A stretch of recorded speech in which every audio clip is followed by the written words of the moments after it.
גדול אבל מתון ומיושב, צריכים אנו לשנוא את הכעס הרחני המערבב את הדעת ופוסל את כל היתרונות הגדולים.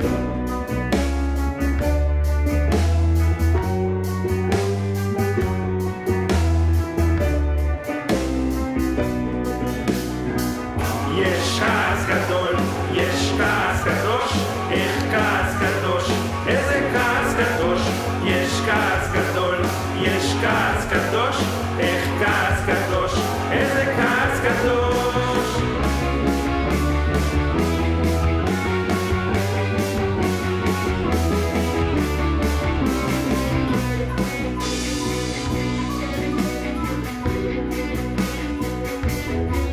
כשרואים אנו כיתה ומפלגה מדברת תמיד את כל דבריה בכעס, הרי לנו סימן שלדעת את הדופן אין במעלה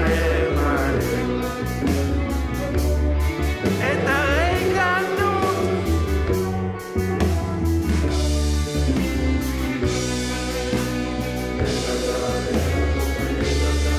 והיא כועסת על עצמה.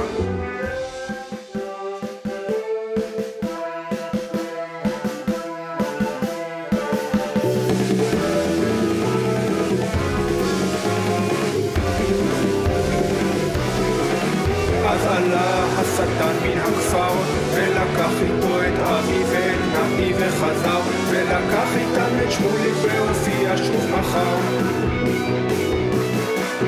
ולקח משם את זיקה ולקח את נריה ולקח גם את הרב ואת שוליק.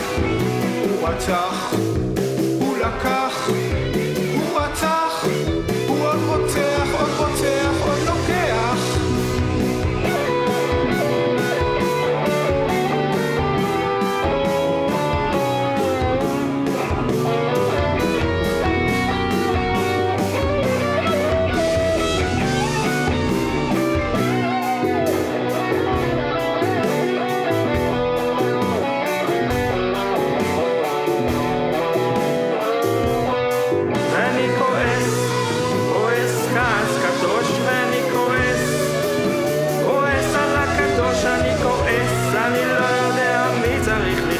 רק תגידו לי על מי, אני כועס על עצמי. יש כעס גדול, יש כעס קדוש, איך כעס קדוש, איזה כעס קדוש.